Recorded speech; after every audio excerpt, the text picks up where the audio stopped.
జై శ్రీరామ్ అందరికీ నమస్కారం వెల్కమ్ టు న్యూస్ అఖండ నేను మీ కస్తూరి శ్రీధర్ పెద్దోళ్ళు ఒక సామెత చెప్తారు వినాశకాలే విపరీత బుద్ధి అనేసి అర్థమైందా ఇప్పుడు ఆ టైం వచ్చేసి అఖిలేష్ యాదవ్ ఉన్నాడు కదా ఆయనకైతే బాగా దగ్గర పడినట్టున్నది ఇష్టప్రకారం మాట్లాడుతున్నాడు ఏళ్ల స్వార్థం కోసం వీళ్ళు అధికారంలోకి రావడం కోసం ఏమైనా మాట్లాడేదానికి ఎంతకైనా దిగజారిపోయేదానికి సిద్ధంగా ఉన్నారు ఈ సంత అంతా కూడా దీంట్లో ఇండి కూటమి అని ఉన్నది కదా ఆ కూటమిలో ఉండే పార్టీలు ఆ తోక పార్టీలు అన్నీ కూడా ఇదే మారి తయారవుతున్నాయి స్వామి ఏందో ఈ దారుణం ఏందో ఈ కర్మ ఏదో నాకు అర్థమే కావడంలే సరే ఈ న్యూస్ చూడండి ఒకసారి అఖిలేష్ యాదవ్ ఈయన గారి గురించి చెప్పాలంటే అమ్మ చాలా ఉండాలి ఈయన సమాజ్వాదీ పార్టీ వ్యవస్థాపకుడైనటువంటి ములాయం సింగ్ యాదవ్ ఏలా పుత్ర రత్నమేనా మామూలు రత్నం కాదులే ఒక రకమైన రత్నం ఇక ఈ సమాజ్వాదీ పార్టీను ముస్లింలను ఉద్ధరించడానికి పుట్టినట్టు వీళ్ళైతే కళ్ళంగిస్తూ ఉన్నారు అంతేకాదు దాన్ని ఆ విధంగా అమలు చేశారు కూడా అది ఎలాగయ్యా అంటే సహజంగా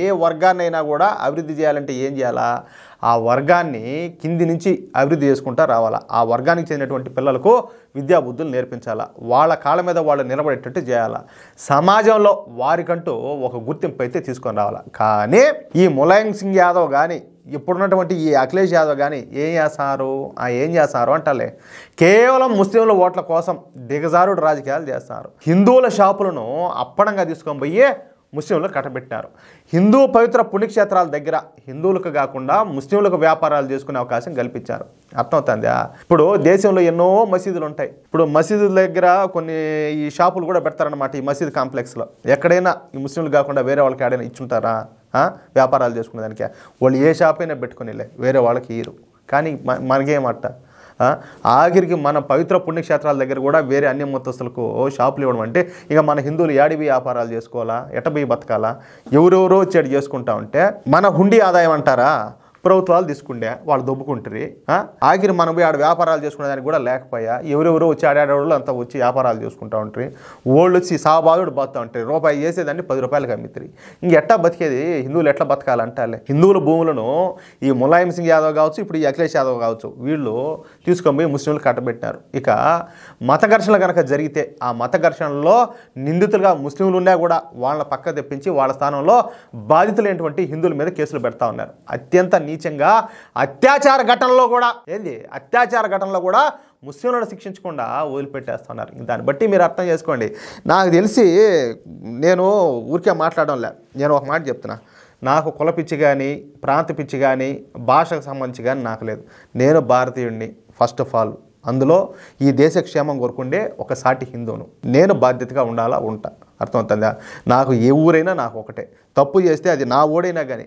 నా ఇంట్లో ఓడైనా కూడా తప్పు చేస్తే వంగబెట్టి కొట్టాల్సిందే ఏ మొహమాటం లేకుండా కానీ ఏంది దరిద్రం అంటే ఏళ్ల స్వార్థం కోసం ఏళ్ల రాజకీయ మనుగుడు కోసం ఇంత నీచానికి దిగజారుతారా ఏంది దరిద్రం ఏ కులం అయితే ఏంది ఏ మతం అయితే ఏంది ఈ దరిద్రమా ఇక గూండారాజు పాలన గురించి చెప్పాల్సిన అవసరం లేదు ములాయం సింగ్ యాదవ్ కానీ ఇప్పుడున్నటువంటి అఖిలేష్ యాదవ్ కానీ ఈ గూండారాజు పాలనే కొనసాగించారు అఖిలేష్ యాదవ్ ఏదో పోయి ఆస్ట్రేలియాలో పోయి ఏదో బాగా చదువుకొని వచ్చాడు కదా ఏదో మా రాష్ట్రాన్ని ఏదో అఖిలేష్ యాదవ్ ఏదో ఉద్ధరించాడని చెప్పేసి చాలా మంది భ్రమపడిపోయినారు ఈ ఉత్తరప్రదేశ్ ఉండేటువంటి జనం అంతా కూడా కానీ అవకాశం లేదు ఈయనకు ఒకసారి అవకాశం ఇచ్చారు ఏది ఈ సమాజ్వాదీ పార్టీకి ఈయన ఏం చేసినాడు అఖిలేష్ యాదవ్ మాత్రం గూండారాజు పరిపాలన విషయంలో అదేవిధంగా ఈ ఓటు బ్యాంక్ రాజకీయాల విషయంలో తన తండ్రిని మించిన కొడుకుగా చరిత్రకి ఎక్కినాడు మీకు నాటు భాషలో ఒక సామెత చెప్పాలా అదేందయ్యా అంటే ఇప్పుడు ఒక తండ్రి కొడుకున్నారనమాట తండ్రికి చాలా చెడ్డ పేరు ఉంది ఆ తండ్రికి ఎట్ట చెడ్డ పేరు వచ్చిందంటే అందరూ పోయి అంటే ఇప్పుడంటే బోర్లు అంతా ఇంట్లోకి నీళ్ళ కుళాయిలు ఎన్ని వస్తాయిలే గతంలో ఆ మారి లేవు కదా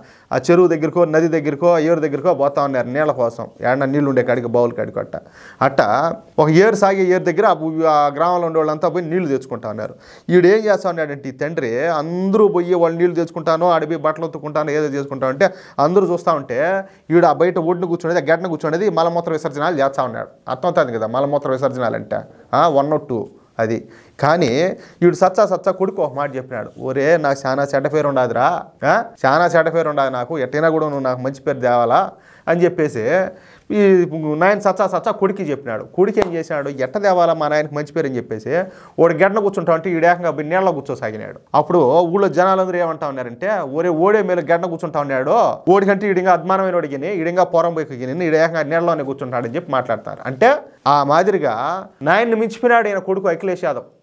అంత నీచంగా, అంత పోరంబోతనంగా, అంత దరిద్రంగా తయారైనాడు.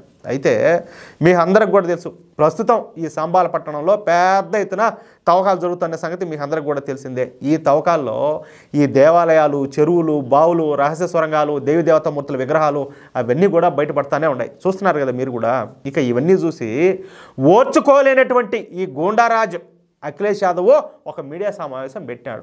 ఆ మీడియా సమావేశంలో అఖిలేష్ యాదవ్ మాట్లాడుతూ అసలు సంబాల్ పట్టణంలో ఈ బీజేపీ ప్రభుత్వం ఎందుకు తవ్వకాలు జరుపుతుందో ఎవరికి తెలియడం లేదంట.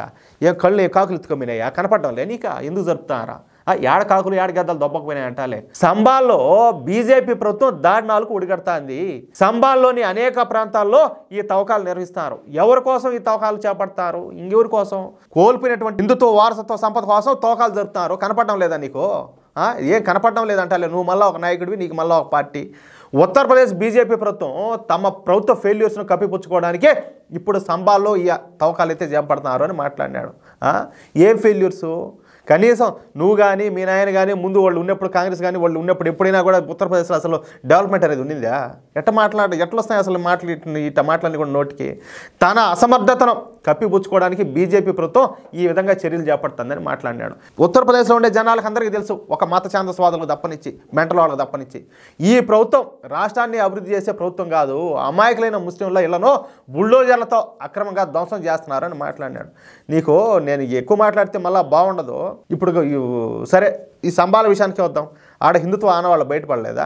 అసలు ఎన్ని చోట్ల అంతెందుకే స్వామి, వారణాసిలో జ్ఞానవాపి మసీదు ఉండాలి. కళ్ళు ఉండేవాడికి కాదు, కళ్ళు లేనివాడు కూడా అటు గోడ మీద చేతులు పెట్టి అటు తవిడితే అర్థమైపోతుంది, ఓరే స్వామి ఇది గుడిగినండి. నీకేడ కళ్ళు కాకులు ఎత్తుకమ్మినాయి, ఏడ గెద్దలు మింగినాయి నీ కళ్ళు. చెప్పలేకపోయినా ఒక స్టేట్మెంటు, ఒరే నాయనా స్వామి అది హిందూ దేవాలయం, నేను వదిలేసిండి అని చెప్పి ఒక స్టేట్మెంట్ మరి చూద్దాం. నీ సెక్యులరిజాన్ని నువ్వు నిలబెట్టుకో, నువ్వు నిజమైన సెక్యులర్ అయితే నిలబెట్టుకో, మరి చూద్దాము. నాకు మెంటల్ వచ్చింది ఇట్లాంటివన్నీ చెప్పాలంటే. ఇంకేం చేసేది? ఖచ్చితంగా చెప్పి తీరాలా. నలుగురిలో అయినా కూడా మార్పు తీసుకొద్దామని చెప్పేసి నా వంతు ప్రయత్నం నేను చేస్తున్నా. ఈయన గారు మాట్లాడడం అకారణంగా విద్యుత్ సరఫరాను వీళ్ళందరికీ కూడా నిలిపేస్తారంట. ఇంకా కరెంటు బిల్లులు కట్టకపోతే ఇంకా కరెంట్ కట్ చేసి ఇంకేం చేస్తారో తీసుకొచ్చి అందరిని నేను ఇంట్లో పెట్టుకో, నువ్వు కడుతూ కరెంటు బిల్లులు. అసలు ఈ ప్రభుత్వానికి అభివృద్ధి అంటే ఏంటో తెలియదు. మరి నాకు తెలుసా ఆయన ఏమన్నా బీకినాడా, కట్టగట్టినాడు ఏమన్నా? ఇది విధ్వంసకర ప్రభుత్వం అని మాట్లాడినాడు. నేను ఇప్పుడు చెప్తున్నా, ఉత్తరప్రదేశ్ ముఖ్యమంత్రి యోగి ఇంటి కింద శివలింగం ఉండాలి, ఇప్పుడు దాన్ని తోమని చెప్పండి చూద్దామంట.